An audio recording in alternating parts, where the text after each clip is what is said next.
DJ Event Planner will change the way you manage and run your business. Streamline all of your procedures and software into one easy-to-manage system. DJ Event Planner, the ultimate online planning tool.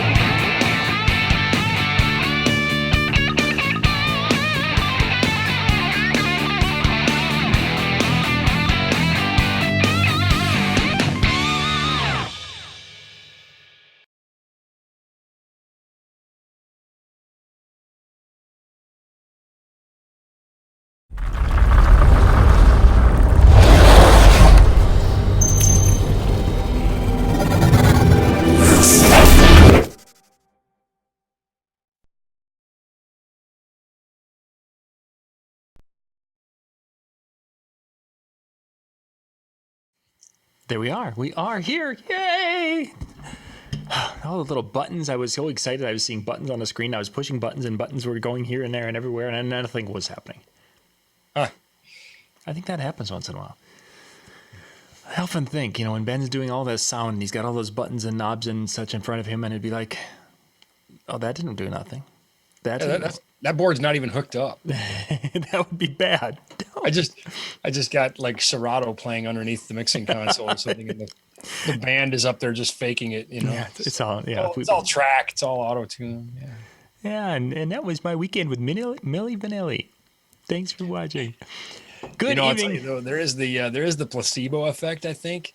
And this is really more so when I'm mixing monitors, because obviously the audience doesn't generally provide any instantaneous feedback, of what I'm doing. Maybe on their way out the door after a concert, they'll say, "Oh, sounded great. Good job, sound guy." Woo. I'm like, "Thank you.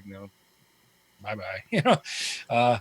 But monitors, of course, you have real-time feedback with your musicians all the time. Oh, yeah. And there's sometimes they'll say, "Yeah, I hear a little thing. I hear it's just kind of a little, I can't, and sometimes you think they're making it up. Sometimes you're just thinking, what in the world are you talking about? Other times, of course, they're right on the money. And I work with professional musicians, so many of them really are. I mean, they'll dial it in and they'll say, 340 hertz. Just take that. And I'm like, okay, and they're right on. Other times you just think they're, where does this come from? This is like coming from outer space. And I'll lean over to the console and they'll go, "Yeah, that's it. You got it." And I'm like, I didn't even touch anything yet. Like, all right, is that good? Yeah. All right. Yeah. Thank you. So I knew you were making it up, I got you. Yeah, I can't. The number of times when especially when I was being a karaoke host in a bar, and they'd be like, "Can you put a little more reverb on that microphone?" And it's like, over top of the knob, and I don't have reverb on this board, but is that better? How's that? Oh, it's much better. I can hear myself much better, and I sound like $1 million. Well, you didn't sound like $10 before I turned nothing, and now you sound even no. Yeah, now you sound like $9. But the expression. So I'm saying this kind of for the benefit maybe of any viewer that doesn't. When you apply more of an effect, it's more wet. Or less. More verb is more wet, and less verb is more dry. Mm-hmm. And I had an artist one time, very, very good, very talented, and very funny. I really love the guy, and a big Star Wars fan. Elvis impersonator out of Nashville. I've done a number of shows with. He first time I remember we worked together. He came back and he said, "I want about a 3-second plate." He said, and he said, "Just keep going until the bubbles come up." He said, "I want it so wet that the bubbles are coming out of the board." I'm like, okay. Well, that's an interesting way to think about it. Yeah, describe it. Yeah, but he's stellar, and he knows what he wants. And like I said, we've had a good work relationship. So, and it must be something when you're working with artists and having such an extreme, because there's some of them I would think you would, without knowing them or knowing their knowledge base, you'd think, oh, you've got this level of respect for them because they are a national recording artist. And then once you start working for them, you find out that they're maybe a pretty face or a good voice, but that's about the extent of what they are. And I'm guessing you've run into that. I think that is just like people as a general whole. that sometimes people give you an impression, good or bad, and then once you get to know them, it changes. Sometimes you think people are really smart until they start talking, and then you realize they're not. But other times people surprise you, and I think it's gone both ways. There are times that I've worked with recording artists. Um, I guess I was going to mention a name, and I don't think I want to do that. But even though I'm about to mention a name, but we'll continue on. So. Yeah, and this is a compliment, really. So, Mm-hmm. I mean, it certainly wouldn't be anything bad, but this guy would probably be maybe not as proficient at the console just due to lack of practice, but certainly as capable. I mean, this guy has a couple Grammys, but it has a tremendous ear and a tremendous understanding of how sound is made. And, and so even as annoying as it is when somebody tells you how to do your job, even when they're the artist, I found myself really developing kind of a profound respect and saying, man, this guy is really, really good. Mm-hmm. I could really learn something from this guy. I mean, and again, not only has he gone to win Grammys and those kinds of things, but maybe I should just really listen to what he's saying. Sure. A, it's his show, and B, he's right. Other people, you just kind of rub your eyes back there and you think, oh, it's good to get through this day. Just go sing and dance and do your thing. Sell tickets so we all get paid. So from a past show, we've talked about one of the artists you've worked with was Martina McBride, and you had shared that she was a very good person to work with. You really enjoyed working with her. Well, she's so talented. I mean, she's just, her and her husband John, who of course was, is a sound engineer and one of the better ones for sure. I mean, when you're around company like that, you're best served to just keep your mouth shut and your ears open, and you'll probably pick something up along the way. In fact, they have an academy in Nashville where you can go and get an education for recording or live sound. And I mean, Martina's got such an amazing voice, and just such great showmanship. And a lot of people I work with are like that. Mm-hmm. I don't want to play the name game, but I've worked with pop stars who can sit down and play classical pieces on the piano, and what you think of them, what sells, is not really who they are. They're smart enough to know how to make money as a career, but are just super gifted musicians. And that's kind of inspiring to see. It's kind of fun to see somebody out of their genre. And you sort of realize the depth of talent that they're bringing to the table. Yeah. Then you kind of look within yourself, and I even though I know that I've got a great resume and I'm really lucky to be respected in the way I am, I think maybe something people don't know about me too much is I'm pretty self-critical. I'm really introspective, and there's times you're standing around going, what am I doing here? Man, I better find another gear tonight, because I'm playing ball with the big leagues here, so. Yeah. But the reason I brought Martina up is we were down in Louisville at the GIE show, which is the Green Industries, whatever institute. I don't know, remember exactly what it's called. But somebody was talking about, brought up Martina McBride, and they had worked with both Martina and John, but not from the sound capacity way, but they had hired them, I believe, to do a special event.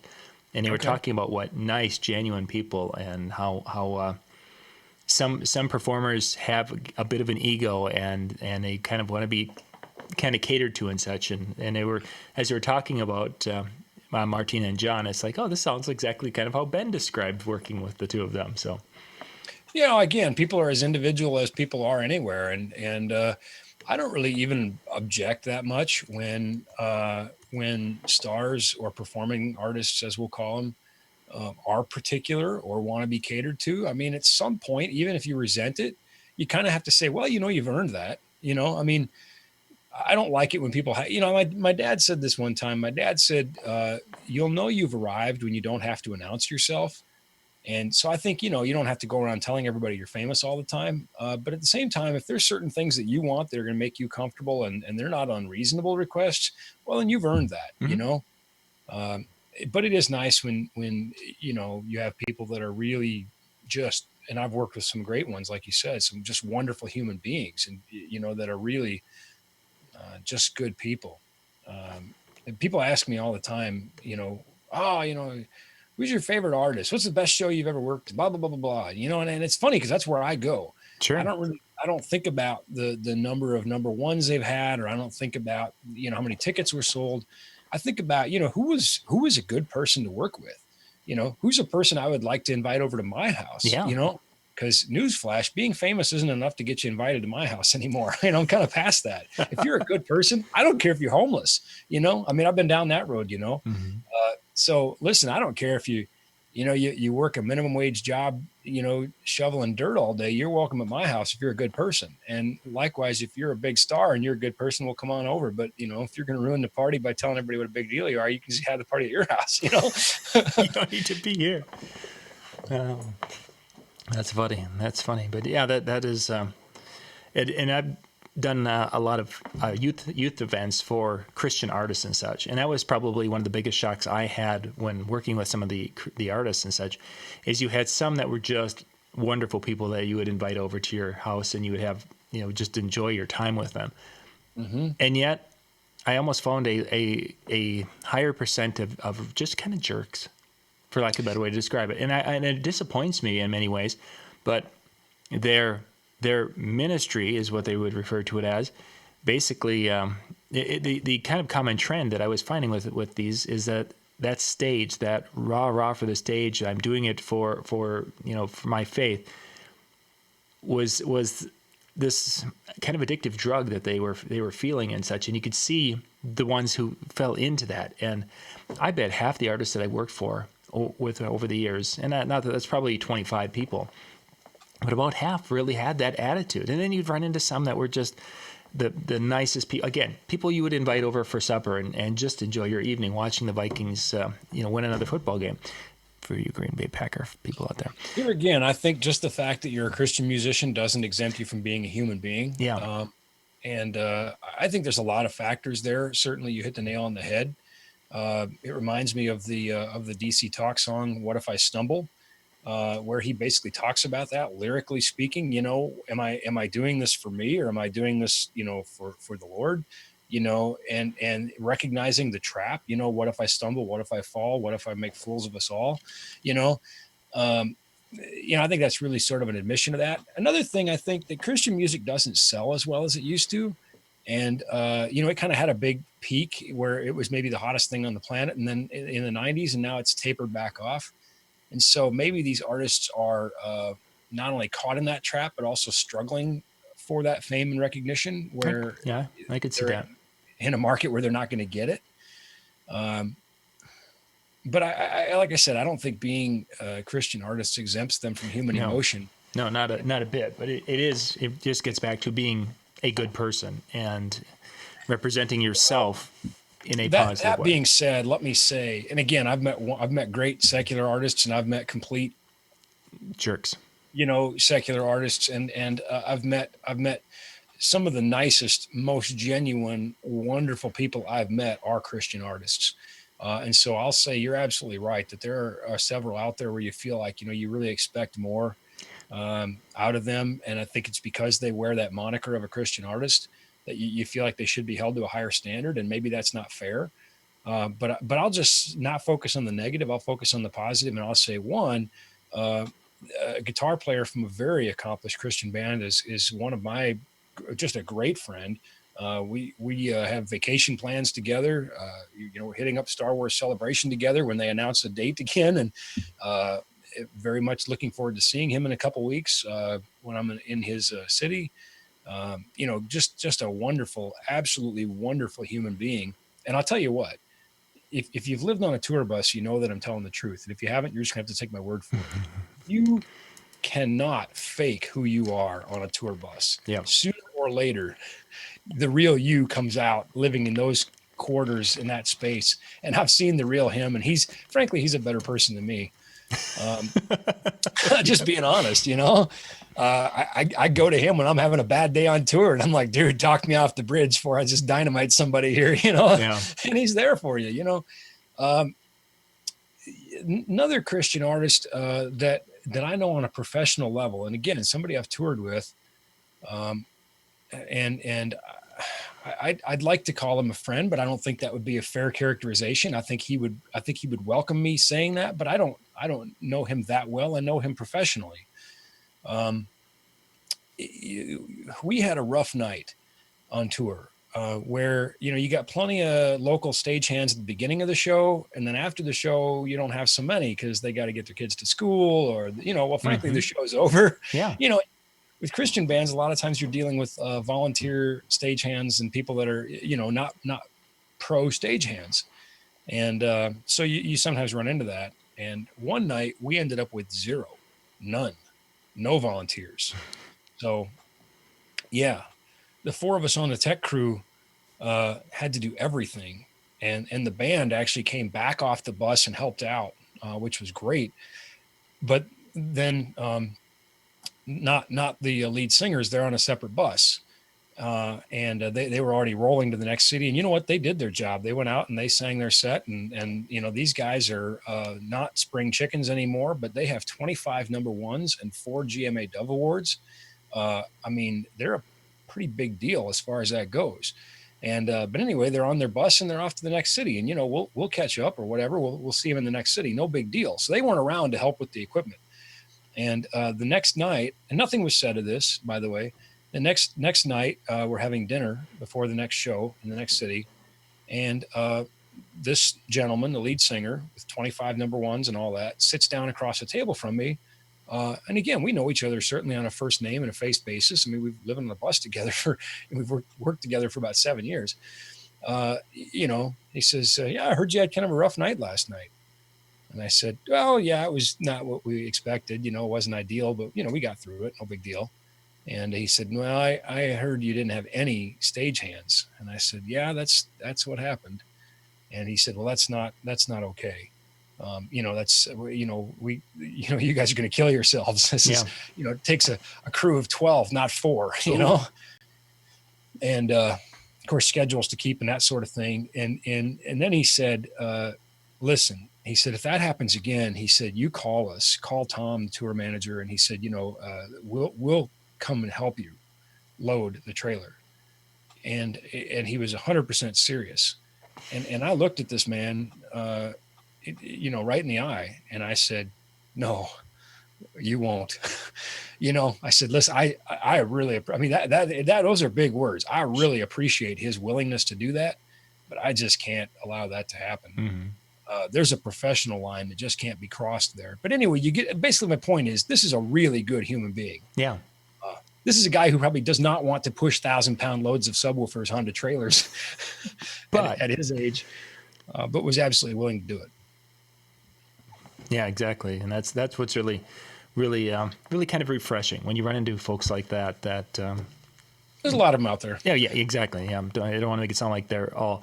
It's just it's something that you just you make you have some expectations when you're going and you're working with a specific type of artist, and you find out that, as you were saying earlier, that the pop artist is classically trained and a very accomplished classical performer, but yet knows where their bread is buttered on this other side.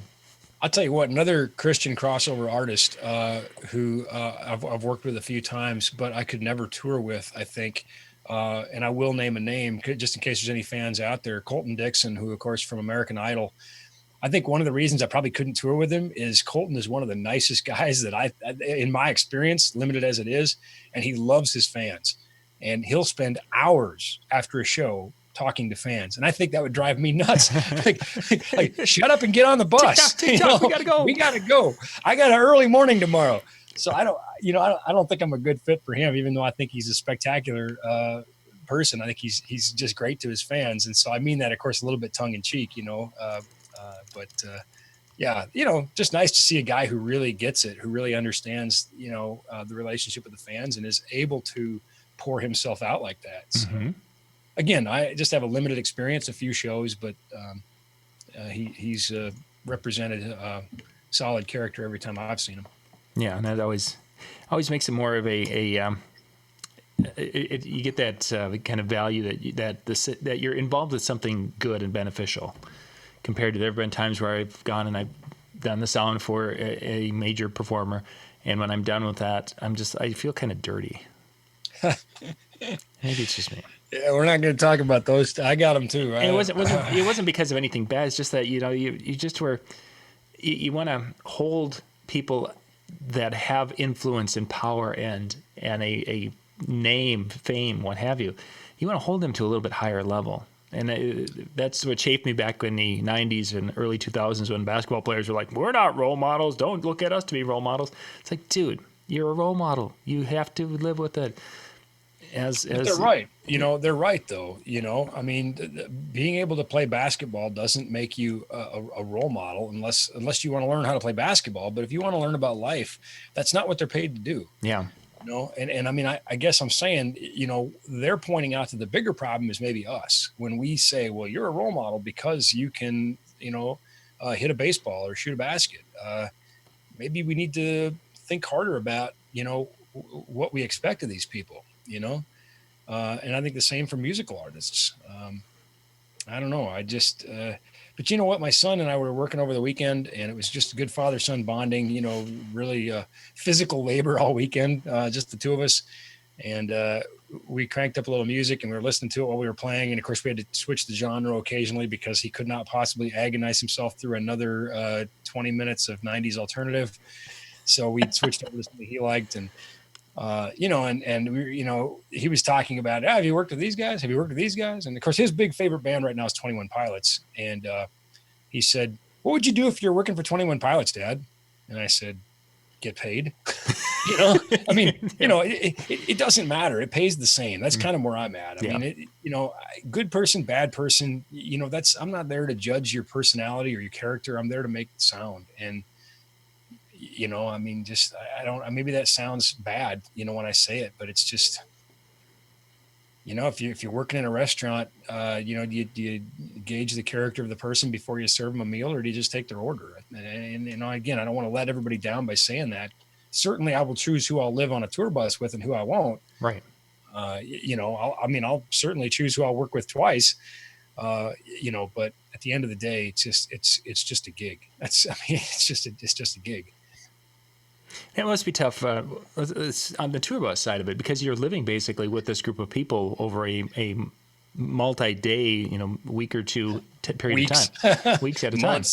How do you, when you get into a bad situation like that, not like that, but I mean, if you would have a bad situation on that tour bus, how in your situation, I mean, is it just going to be smile and basically buck it up until it's over, or how do you deal with issues like that in that situation? I think so. I think, you gotta have a slow trigger. If you got a hot temper and a quick reaction, no matter what, the nicest people are going to do something that's going to irritate you on a tour bus. You can't walk down the hall between the bunks without, if somebody else is coming the other way, I mean, you guys can't pass each other hardly, I mean, it's not a lot of room. So, I think the thing is, just try to avoid conflict. Just be neat, be tidy, clean up after yourself. Don't be in other people's way. Be respectful of the fact that there's, 10 or 11 guys using that same space. And if somebody's bugging you, just try to avoid them, really. I mean, just, don't allow that confrontation to build. And I'm really easy to get along with, actually. I think I am, just, a little humor goes a long way. I don't have a lot of bad experiences, though. It's funny. I mean, again, you can tell when somebody's having a bad day, but, we're all around people that we like that have bad days. And, maybe you try to cheer them up, or maybe you just leave them alone. But give them some space. And pretty much, and if they're, if they're just a super, super unpleasant person that's always looking to make trouble, you just avoid them the whole time, pretty much, I haven't really had, rarely you run into those people. They tend to weed themselves out, they tend to find their way. If there's somebody's really miserable, and by the way, young professionals who want to get jobs in touring, you're more likely to be fired for being unpleasant than you are for being incompetent. So, just try not to be unpleasant, because everybody has to put up with that. Oh, certainly in that arena, they can teach you the skills. They can't teach you to be a nice person. That's right. It's true. And I just don't want to I don't want to go down that road, but Why is that new rookie sound person wearing a shock collar? Well, every time he says something negative, we give him a little zap. We're gonna teach you. I watched a guy get ripped into pretty good one time. He was being really hard on local crew and was making sure they all knew what a big shot he was. And I saw him get read down in front of the whole crew. He got put in his place by senior members of the crew. You know, it was a little tense. Oh yeah. But probably benefit his career down the road. You know. I mean, again, for all of us, it's just a gig, man. You know, let's just have a good show. Remember what it's really all about. It's about the people that put their money into Ticketmaster and they're walking through the turnstiles. You know, I mean, that's what we're all doing there. You know, it sounds cliche, but it's true. Oh, that's what it is for DJs. You know, when we're performing on a Saturday night, it was tough to keep that in mind sometimes because we have all these, I need to be this and I need to do that and all these different things. But in the end, it's really creating that experience, in our case, musical experience, that people are going to be able to say, hey, wow, I had a really good time. I'll do different things too. You know, I was just kind of thinking back. I was thinking back one time. It's so hard to tell these stories without telling the names, but was working with a very accomplished female country singer. And we had a span of shows that went over Valentine's Day, and I got Star Wars Valentines for everybody. And just, they had, it was sort of a kind of a semi-acoustic show, and there were wooden stools on the stage where they would sit, and I just kind of left them on the stage, and I got one for everybody, and I just didn't really think about it. I just thought, hey, we're all working on a holiday, so we'll just have a little bit of fun, a little candy and a little Valentine, just something to brighten the mood. And she came like, after me, basically. I thought I was in trouble, she's like, Ben. And I'm like, oh, yeah, yes, ma'am. And she grabs me and plants a kiss on my cheek. And she's like, that was so sweet. And I'm like, oh, how's your microphone? Okay, good. So, again, there's that human side where you're like, oh, this obviously meant something, to her as a human being. It was a small gesture, but it made everybody, it made everybody's day better, and so, Christmas cookies, Valentine's, Halloween treats, just something, just a little fun, anyway, so. Yeah, just a little out of the ordinary. I mean, again, it can tie that back into the customer service for what we do whenever we're performing for weddings. Those little things like that. She'll remember that probably for the rest of her life as that, there was this one time we were performing on Valentine's Day. Her guitar player posted a picture of it on Facebook a couple of years ago, maybe. But it was like a year later, like a memory, where he said, "Oh yeah, remember this Valentine I got?" Yeah. See, there you go. It was one of those little school Valentines that you hand out, when you're a kid at school, and so it's just a very playful thing,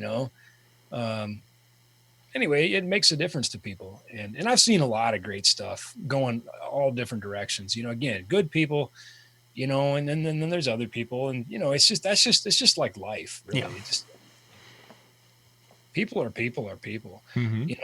Recently had a very famous country singer driving a scissor lift around backstage.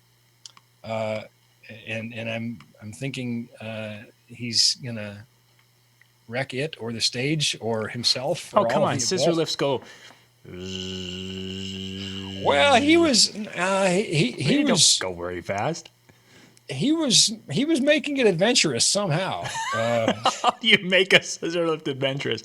Unless you're going to try to drive it over and go off road or over obstacles. Yeah, did you miss the part where he's a country singer? Yeehaw! Hold my beer. Yeah, we're gonna go. Some kind of I'm like, oh Lord, please don't do that. But it was a lot of fun. Everybody was having a good time. Everybody hit the stage in a good time. I was happy once he didn't. Drive it into the stage or die. Yeah, that would probably be a bad. Sorry, there's no show to that. So.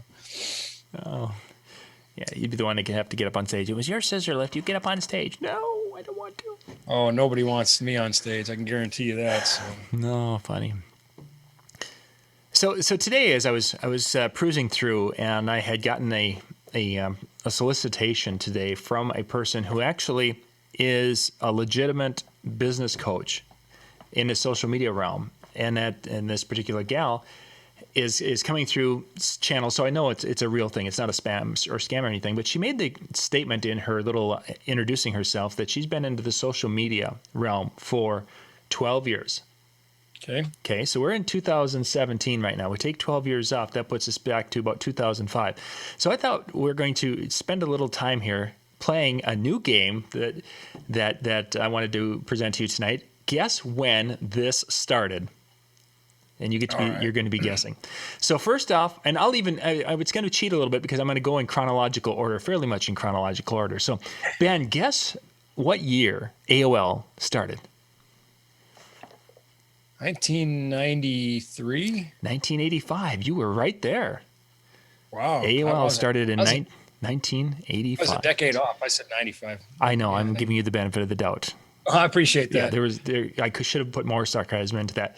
So when we were in the AOL world and we started to come out of AOL, during that particular time, we enjoyed messaging. And at that time, there was this thing called ICQ Chat.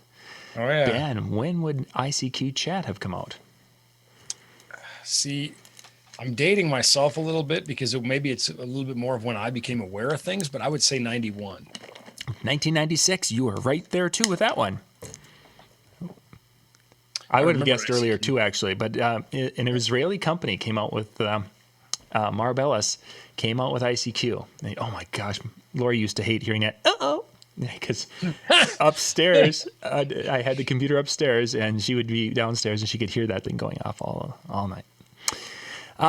So then we move on, and this is a little bit out of order, but Yahoo. When did Yahoo start? Yahoo, the company? Yes, Yahoo, the internet company. I know I'm putting you right on the edge here. 95? Ooh, right on. Is that it? Yeah, 1995. So that moves over to their competitor who came in, because initially Yahoo had the only really search engine out there for a period of time, but then a competitor of Google came in. What year when did they come out? What year did Google come out? When did Google officially Why are we talking about ones nobody would remember, like Dogpile, you know? Oh, come on. I'm going through the ones that people will know, and then some of that are applicable here. Play my game, darn it. Oh, all right. Google, I would say 97. Ooh, very close, 98. 98, okay. Yeah, you were right there. So during that same particular period of time, we all got excited because this thing called file sharing started. And our good friends at Napster brought that to us. Yep. Yeah. So what year do you think? Oh, that had to be right about the same time, 97, 98. Napster started in 1999, which was actually, I didn't think it would, I thought it was going to be, thought it was going to be earlier than that myself. No, it was... Yeah, I was thinking 98. So, yeah, okay. Yeah. 99 is when that came out. Then there was those of us who were on a Macintosh, and we had this thing called LimeWire that we could download and use for illegal file sharing. I mean, not me. Not that we did that, but if we did. And that came out right behind Napster in 2000. I'll give you that one because that one, you probably... Okay, notably... You don't have to use these things for illegal purposes. I think most true, people did. exactly. But that was the thing, is they were, so you could go in there and you could find video clips, and if you could go find I remember, and I know this is probably not good, but there was a Carol Burnett. There were clips from the Carol Burnett show, and I went and I searched because there was this one scene where Tim Conway was on a Carol Burnett show, and he was playing the horse. The jockey, and I can't remember the name of it.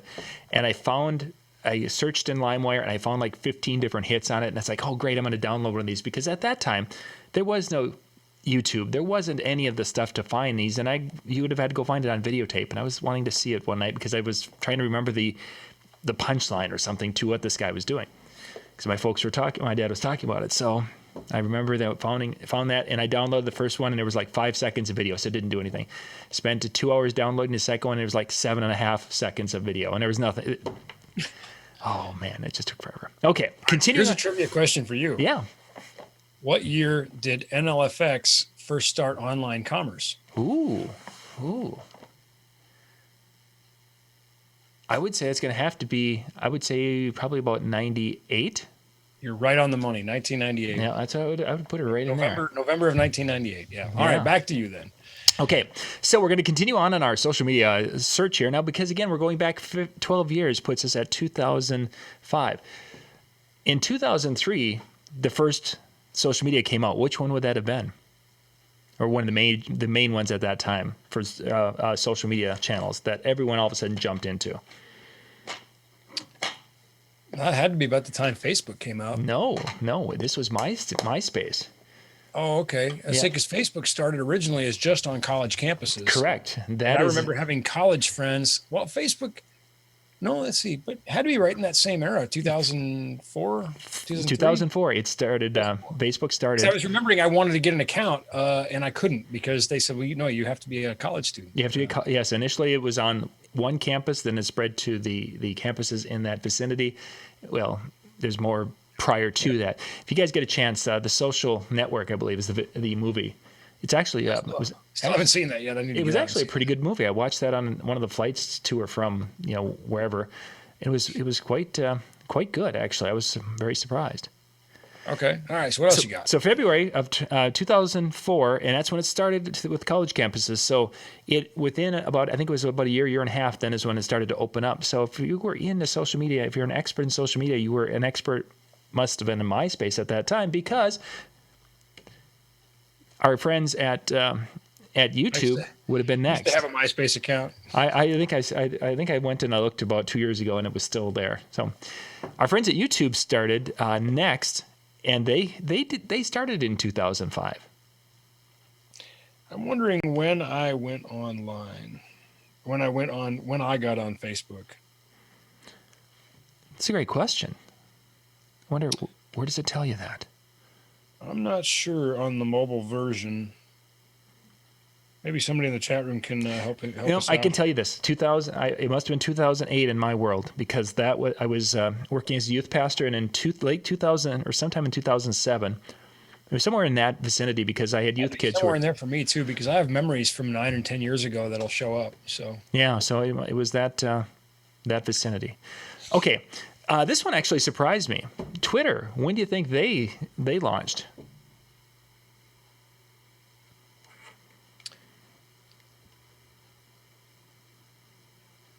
2008? Six.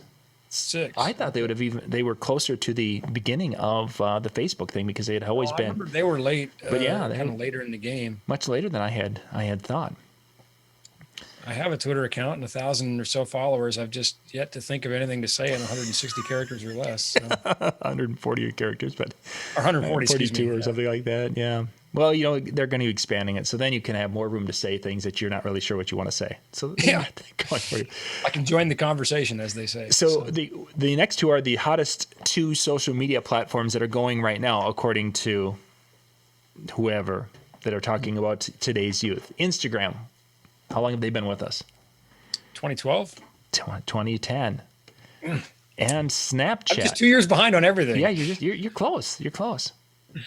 Snapchat was our last one, because it's such a huge part of so many things that are being driven within the Facebook, how Facebook is basically modifying and adjusting. And you even saw some of the influence of Snapchat in the Apple presentation that they just did. Without Snapchat's pushing some of that technology for the augmented reality that Apple was pushing, wouldn't be here. Snapchat's only 2013, 2011.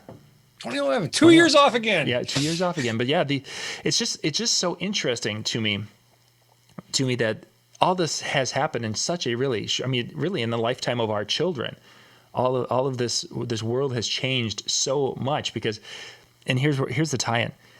Our first time that you and I were down in Minneapolis and doing a DJ event would have been pre-social media to a big extent.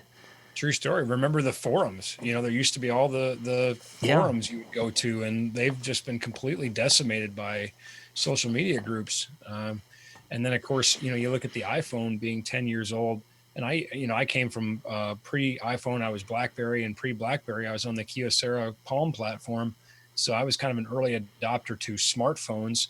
But golly, when you think about, just the 10 years the iPhone's been around and how that has revolutionized the way our web presence things that we're working on now, we work mobile first and desktop second. Yeah.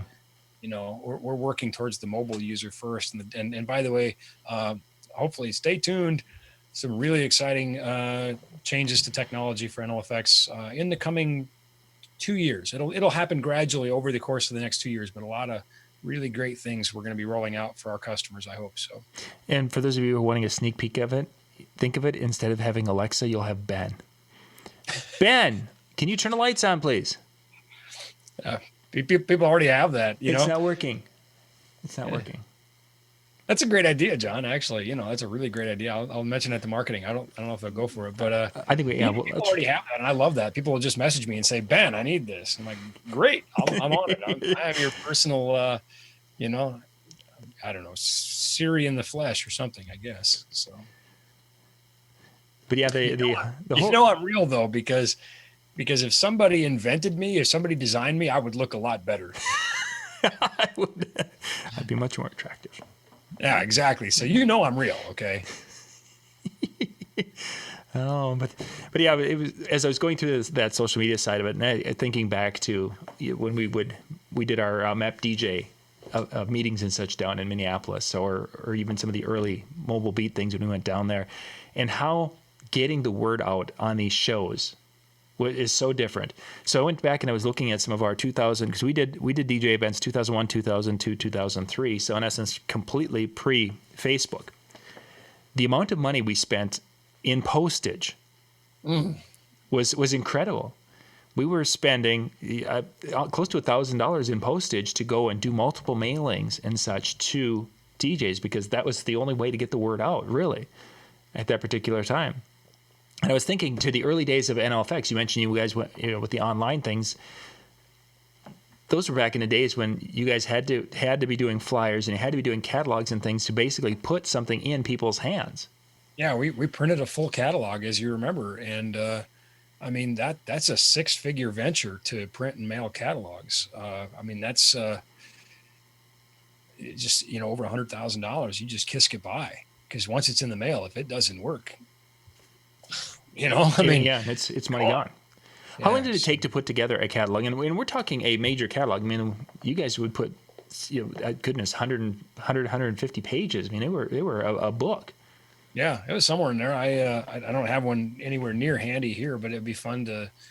Cat has a signature, basically from the press. So it's a big sheet like this, and then they fold that whole thing down, and then they put lots of those together, and then they bind it, and then they chop it, but she has one of the signatures from the very first run of catalogs up over her desk.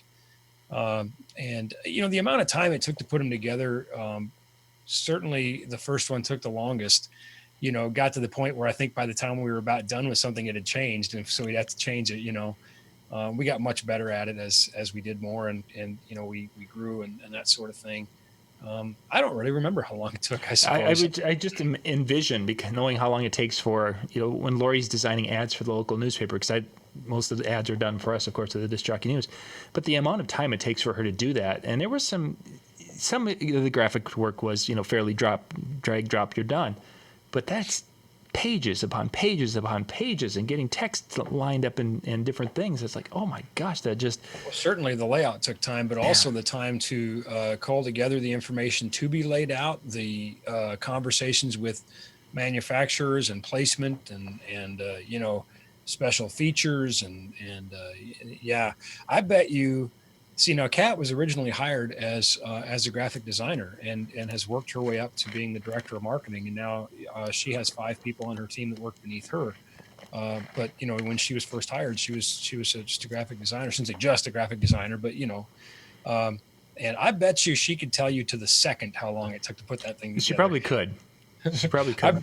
She doesn't want to relive those days, I'm sure. I'm guessing not. It had to have been just a stressful time in her world. Now, of course, the website, though, has become, it's like a catalog you never stop editing. It seems like we always have something wrong on there and something out of date. And I know that's frustrating for our customers, and boy, it's frustrating for us. But, when you think about, even if you start slicing it into seconds, how long it takes to administer, 40 or 50,000 products, that's a lot of time. That's a lot of time. If you say, let's just say for the sake of fun here, let's say it takes 30 seconds to check a product. And let's say you got so that's 20,000 seconds. That's 330, let's see, 20,000 seconds divided by 60 seconds is 333 minutes. Divided by 60. Somehow this doesn't seem right.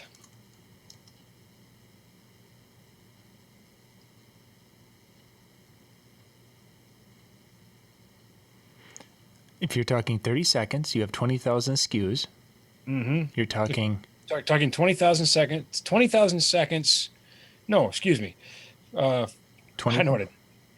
40,000 SKUs times 30 seconds equals 1.2 million seconds divided by 60 seconds equals 20,000 minutes equals 333 hours. Just go nonstop. click. And of course, you get bombarded at times like NAM or LDI with, new price updates and that sort of thing.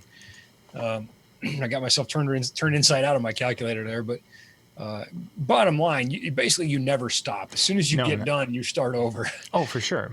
And the number of times that you have things that are up and as you say, they change. Manufacturers, they'll give you the early information, and this is maybe something a lot of people, they wonder why when I'm at NAM and we're giving stats and such there, and then when they see it in May, they're like, well, that's not what you said it was going to be.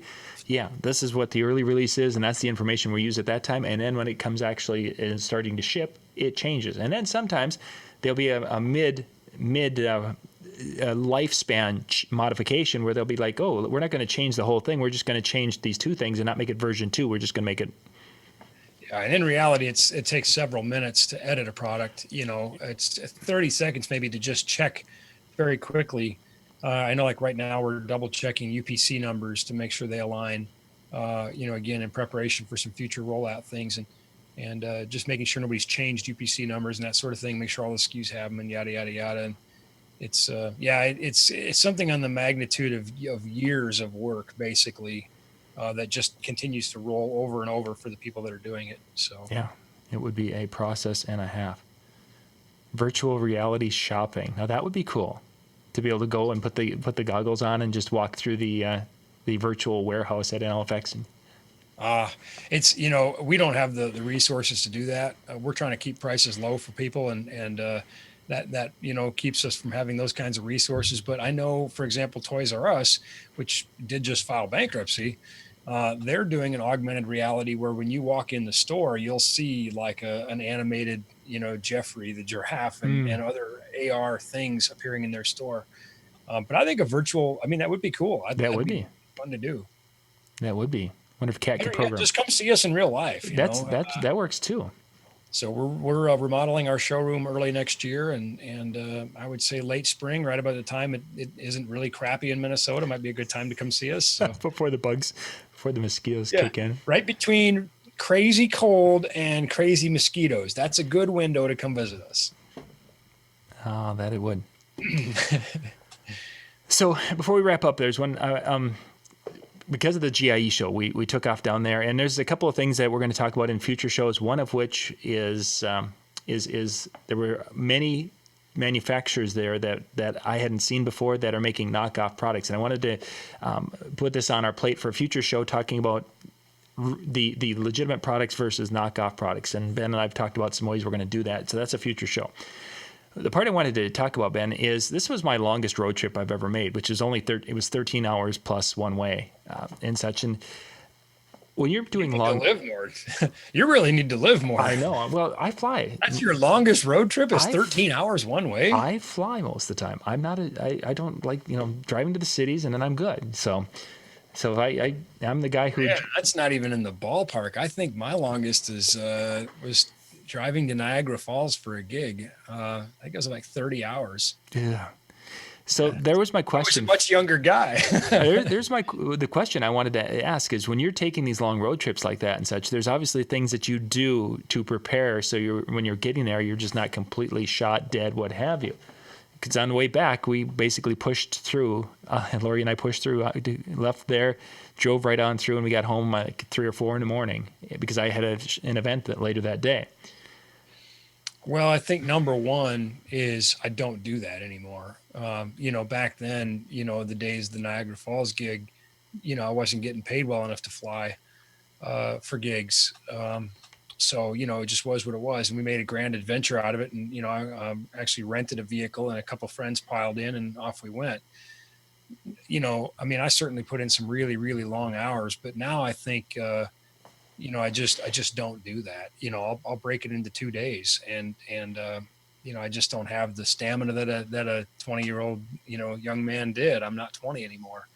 And so, and instead of over caffeinating and doing those sorts of things, I do still drink a lot of caffeinated beverages, but I'll focus more on nutrition and sleep, you Mm-hmm. know, and just try to keep myself healthy enough to get up and do it again. And I did just kind of get myself run down with 3 really long weeks in a row. I mean, 3 90+ hour weeks kind of took me down a peg. And so I took a couple days and then I just kind of went off the radar for a couple days. Sort of. I'm not very good at taking a day off, apparently. Uh, but and those who saw my Facebook post with me helping out my great aunt, my day off, my day of refuge at her place consisted of fixing a chair and hanging a door and changing a tire and checking all the tires on her van and chopping weeds and fixing gutters and soffits and rewiring a light. I don't, Yeah. but it was a nice change of pace. Oh yeah, for sure. And I ate very well, and I did sleep. I even took a nap during the day. It was kind of nice. But as far as those long road trips, I mean, there's just no substitution for sleep, and it's scary to think about people that are so overtired out there driving on the road. You're fearful for them, but you're also fearful for you and for your loved ones. And I don't want to be that guy anymore. Yeah. There are times that, and I'm sure we've all been through this, and it's terrible to admit it on nationally published show here, but there are times that I don't remember hours of driving. You just sort of by the grace of God got from point A to point B, and I don't want to be that guy anymore. Yeah. Yeah, that definitely. After a while, the highway just seems to be, not that it's a blur, but it does become kind of that memory blur. It's like, okay, I know we went through maybe that town. I don't remember it, but I remember the freeway. I was a fraction of a second from being a statistic one time. There were 2 vehicles, and this wasn't on a road trip, but I was just driving so tired, and went through an intersection. I had a stop sign and it was a highway, and I was supposed to turn onto that highway actually. So I should have stopped and I should have turned. And instead I went right across the highway, basically asleep at the wheel, and was missed by an oncoming vehicle by less than a foot. Ooh. So, I think at some point you have to grow up and say, the risks are real. And could have been a lot of people very sad after that situation. Yeah. I'm sure the people in the other vehicle had family and friends too. So, Yes. 13 hours. I think I could still pull that off. Yeah. Thanks for making me feel bad. No, you know what though? But here's the deal. I'm not afraid now that, if I was driving that 13-hour road trip, I've got schedules to keep and things, but you can't keep any of them if you're dead. Yeah. So I wouldn't be afraid now to pull over and get a hotel room or something like that. And I think that's just the difference. And I know you're a very mature guy, John. I'm not trying to make funny. I just have a little tongue-in-cheek fun because I know your character and I know what a mature person you are. And I think that's the difference of maturity when you say, you know what, I am no longer safe to drive. Yep. This is not worth it. Whatever waits ahead can wait. And I'm gonna take a nap. I'm gonna pull over in a parking lot or a rest stop, or I'm gonna get a hotel room and get some proper sleep.